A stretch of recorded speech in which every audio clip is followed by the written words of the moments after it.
Howdy.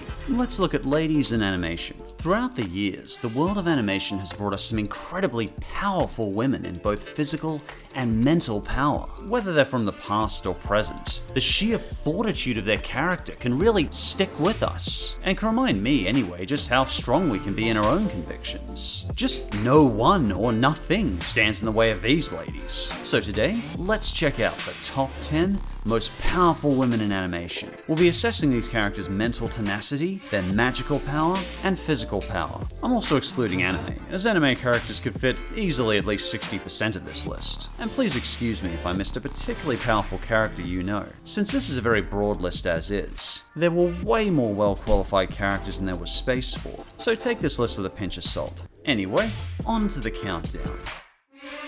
Number 10. Elsa from Frozen. Apart from maybe Genie, she's probably the most powerful of not just the Disney princesses, but all the Disney heroes. Able to create life on a whim, giant ice palaces, and will endless blizzards across the country, all inadvertently during a quarrel with her sister. Born with magical ice powers, Elsa has always been extremely powerful, able to turn thin air into ice and snow at a whim. As many people know, during her childhood, Elsa would often create snow days to play with her little sister Anna, but after she accidentally strikes her sister with an ice blast, she does everything she can to conceal her power from hurting anyone ever again. Yet the inherent abilities in her were always far too powerful to be concealed. Years later, during her coronation, her secret is exposed for the entire kingdom to see, and in her panic, she retreats into the mountains and accidentally releases an eternal winter for the entire kingdom. And boy do we all remember when she let it go for the first time in forever. Sorry. It turns out she can easily build an entire ice castle from the ground up, create carefully interwoven designer dresses out of ice, and she creates further sentient life by sneezing. She can easily fight off a small army of assassins, all while maintaining a perpetual winter that encompasses the entire kingdom, and being isolated and going through a bad fight with her sister. Fortunately, with Anna's help, she's able to reconcile in the end and come to terms with who she is. And once she gains some emotional balance and calm, nothing could stop her winter power, allowing her to test the limits and use of her magic however she wants. The only one thing that can stand in her way is the common cold. And for number 9, the Powerpuff Girls. Most of us probably could have guessed these young ladies would be contenders. Despite their young age, Blossom, Bubbles, and Buttercup have near limitless superpowers. You name it. Flight, super speed, super strength, laser eyes, X-ray vision, supersonic hearing. Hell, they even time travel and go sulk on the moon when they need some space.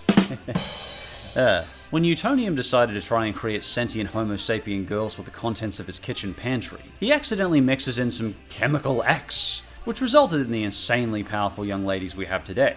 And it's just as well he did, because Townsville seems to house more monsters and supervillains than Arkham Asylum could shake a stick at. But whether it be giant mechas, super genius monkeys, or giant supernatural monsters, no creature or being has ever stood in their way that isn't fixed with a few punches with their weird fingerless hands. Hell, they even go head to head with Satan on a regular basis.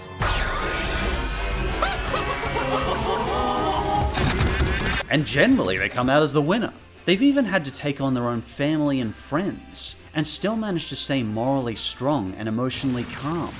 Don't ever make us have to do that again, or it will be your last. Nothing stands in the way of Blossom, Bubbles, and Buttercup. Alone, they're dangerous, but when they coordinate as a team, they become an unstoppable wall of power, capable of wiping out nearly anything in their path. And for number 8, Star Butterfly from Star vs. the Forces of Evil. This lady. She's free-spirited, she's wild, and she's one of the most powerful magicians in Muni, inadvertently unleashing explosive wand blasts and powerful spells with a flick of her wrist, and one of my favorite characters in cartoons. Number 7. Maleficent. Easily one of Disney's most iconic villains, Maleficent's cool, controlled nature, her dark design, and dominating presence made her the most memorable aspect of Sleeping Beauty for a lot of people. Listen well, all of you. Originating from the 1959 film, Maleficent took the spotlight of every scene she was in. As a self-proclaimed mistress of all evil, Maleficent easily shows off her ability to cast spells, summon flames, teleport wherever, whenever she wants, and can even transform into a dragon on a whim. I mean, Maleficent can be petty. She first pops up to curse a newborn with death, merely for just being snubbed to the christening. You weren't wanted. Not what? Oh dear, what an awkward situation. And vowing to rain a 16-year-long torment on the child before it takes hold. Always knowing when she has the upper hand, Maleficent keeps a calm and collected demeanor, striking like a snake from the shadows. Even if she didn't get her way in the end, and according to the later movies was misunderstood, Maleficent still bewitched generations with her regally wicked presence and show-stoppingly intense power. Stand back, you fools!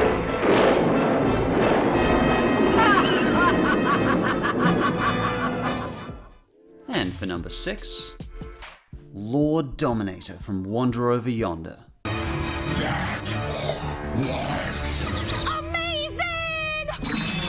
Jeebus, this is one lady that nobody messes with. Probably the show's most all-powerful and threatening antagonist. Lord Dominator well earns her menacing title. She easily conquers planets, dominates galaxies, and spreads general chaos and destruction wherever she goes, and seems to joyfully revel in every second of it. Throughout the show's second season, Dominator poses as the series' first actual genuine threat to Wanda and Sylvia. She can easily manipulate magma like frickin' Play-Doh, throws around disastrous ice powers like nothing, sports a ginormous mecha, and keeps aside armies of robots and fleets of ships. Not that she seems to need them. From her debut episode, Dominator towers over every one of the main characters. Dominator goes the duration of the season, successfully conquering planet after planet in a plot to annihilate the entire galaxy. While she was somehow stopped in the end, Dominator's sheer power, skill, and expertise in galactic domination, and penchant for spreading general mayhem, made her a true formidable adversary, and definitely among the most mighty supervillains in the galaxy. I destroy their homes and then I watch them cry. 'Cause I'm the bad guy. Number 5. Wonder Woman. Easily among the most iconic female superheroes of all time, Wonder Woman has been fighting crime and saving the planet for the past 77 years. Come on, Giant! I'm getting bored! As well as being one of the most well-known comic book characters of all time, Wonder Woman also happens to be one of the most powerful characters. She sports superhuman strength, nearly unmatched durability,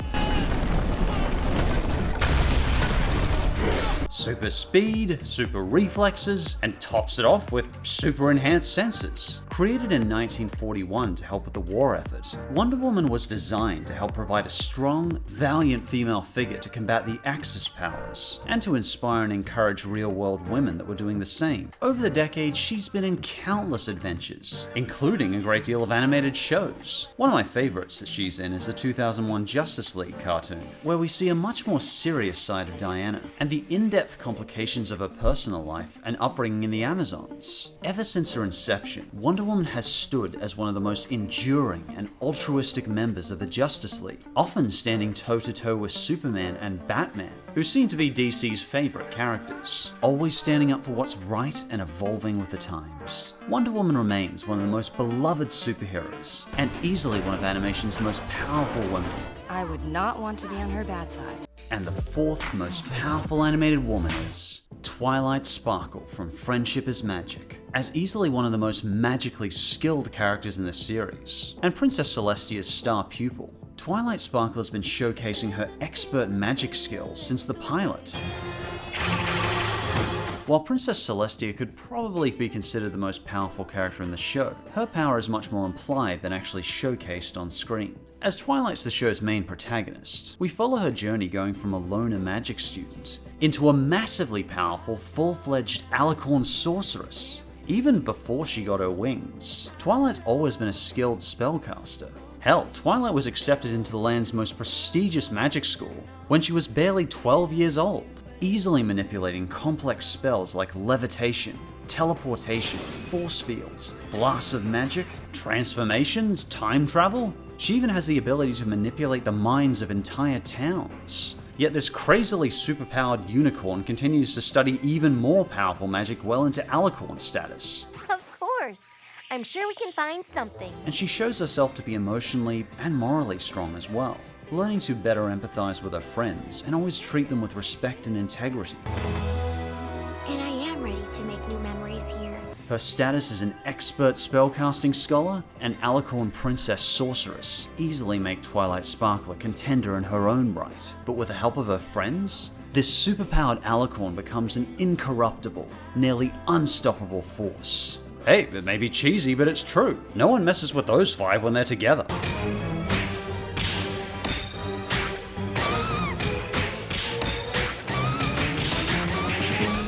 And the third most powerful animated woman is Marceline and Princess Bubblegum from Adventure Time. This one is somewhat of a cheat as I'm including two characters, but I just have to include both of them. They're both great characters. Both Marceline and Princess Bubblegum are seemingly all-powerful in their own way. Bubblegum essentially created civilization and sentient life after the apocalypse, and Marceline is the soul-stealing, vampire-slaying, 1,000-year-old immortal daughter of a demon king, who likes to strum the guitar in her spare time, which in her case is quite a lot of time. Time will unbind our memory glue, and I'll be as nobody-ish as all of you. But despite having 1,000 years to practice, has never gotten that much better. I mean, she sounds alright, but she's had 1,000 years of practice. Marceline was born and raised among humans and shares a deep connection with Simon, aka the Ice King. Growing up, Marceline dedicated her life to hunting vampires and protecting people from them, gaining the power of each vampire she staked, including flight, invisibility, transformation, and self-healing. And Princess Bubblegum is, well, she's essentially the planet's self-appointed empress. Banana Battalions 3 and 4 will initiate Operation Shut the Door, forming a pincer formation around Gumbald's exposed nether legions. An incredibly smart scientist, ruler, and world leader, as morally ambiguous as she can be. She's always trying to help her kingdom, friends, and planet in any way she can. It's fine and dandy when you have superpowers at your disposal, but Bubblegum does it all by herself. Well, apart from her ability to blast jelly beans out of her hands. Does that count as a superpower? Finishing move! And she's a hell of a diplomat too. Bubblegum can talk her way out of dangerous situations with some of the most powerful creatures in the universe. PB has an invention for every situation, and her time in the lab has led to mostly bettering the lives of people, but perhaps not their civil liberties, though she also delivers a strong commentary on the dangers of mass surveillance and giving too much power to governments in the process. No matter what intergalactic apocalypse or horror comes their way, almost nothing can stand in the way of Marceline and PB. Don't let me sleep too long. Promise to wake me up in 15 minutes. I promise. And the second most powerful animated woman is Alexandra from Steven Universe. It's really hard to pick just one gem from Steven Universe, as the show is full of insanely powerful intergalactic beings that are practically immortal unless completely shattered. But what if we combine the powers and minds of the three crystal gems to form a completely new being that can't be stopped by anything? As a combined form of garnet, amethyst, and pearl, Alexandra is the most powerful fusion we've seen on the show so far. Sporting all the combined minds, mental strength, spirit, and power of all three individual gems. She stands at 72 feet tall and wields a giant incinerating fire breath, as all gems have to be in sync physically, mentally, and emotionally for fusion to work. It can be difficult for fusions to stay together. As such, Alexandrite sometimes struggles to keep herself together. But thanks to the mutual trust and understanding and care between teammates, Alexandrite still tears through battles, and generally operates as one self-sufficiently oiled tank of power. Even if we don't see her very often, Alexandrite is the unspoken final backup plan the gems call on when everything else has failed. And before we get to number one, just the usual quick honorable mentions. Starfire and Raven from Teen Titans. These two are powerful fighters, but complex and likable at the same time with understandable personal struggles. I've left off a list though because I've talked about Teen Titans a lot in the past, and not everyone seems to like when I talk about it, but they at least deserve an honorable mention. Toph from Avatar: The Last Airbender, certainly one of the most powerful benders to ever live, an incredible earthbender, and even a pioneer of metal bending. She even taught earthbending to one of the avatars themselves, and she does all this while completely blind. Truly nothing stops this lady. And with those said, on to number 1. And the number 1 most powerful animated woman is Korra from Avatar: The Legend of Korra. Easily among the most complex, powerful female characters from one of the most intense, sophisticated animated shows I've seen. In my opinion, Korra displays all the traits and growth of a truly powerful leading hero. As the Avatar, Korra has the ability to wield all 4 elements and bend them to her will, even learning energy bending and the incredibly rare ability of metal bending on the spot. As a child, Korra was raised among her tribe of waterbenders, where she had already mastered 3 of the 4 elements by age 4 with no problem. When she moved to the city as a teenager to fulfill her duties as the Avatar, she begins training with the son of Aang, the former Avatar. I think I'm doing it wrong. There's nothing to do.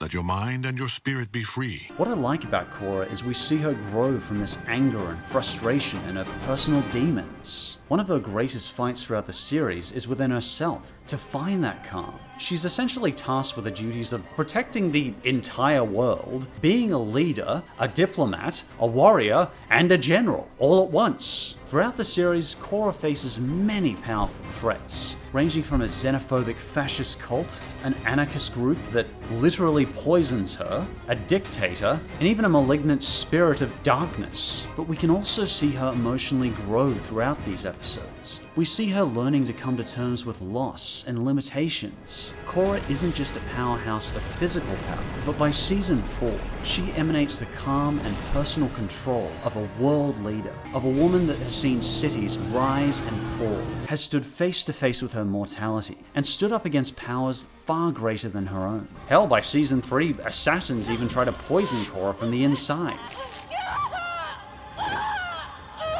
But she still manages to fight them off, and manages to recover both physically and mentally stronger than ever, even when she's emotionally crippled by her PTSD after nearly dying.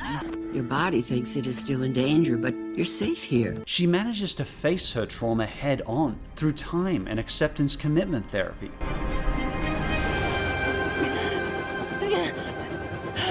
Let it play out.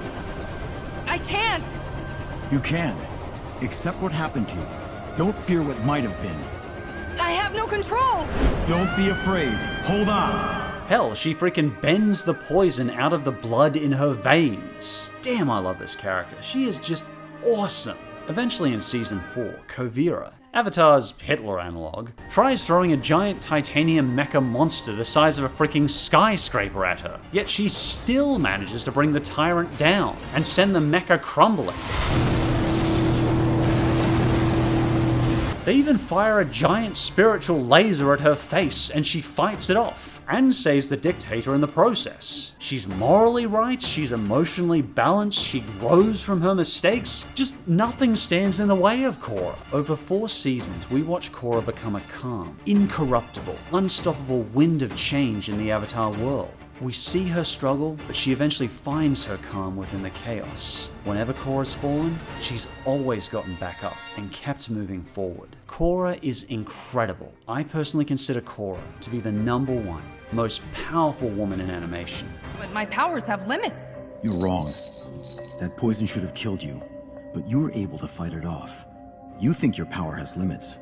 I say it's limitless. Regardless of our gender though, these characters have really left an impact on many of us, and culture itself. Many of these characters helped revolutionize the way people viewed female characters, with their complexity, their strength, and their personal growth. And many of these ladies have been outright role models to me. And as the years progress, I like seeing these female archetypes change with the times. Some of these characters becoming even more powerful than before. While there's still many problems and fights to be fought, I like to see in animation the fact that the world is slowly growing. And if you think I missed a particularly powerful female character, or you have a favorite yourself, feel free to leave your thoughts in the comments below. And as always, thanks for watching, and I'll see you next time.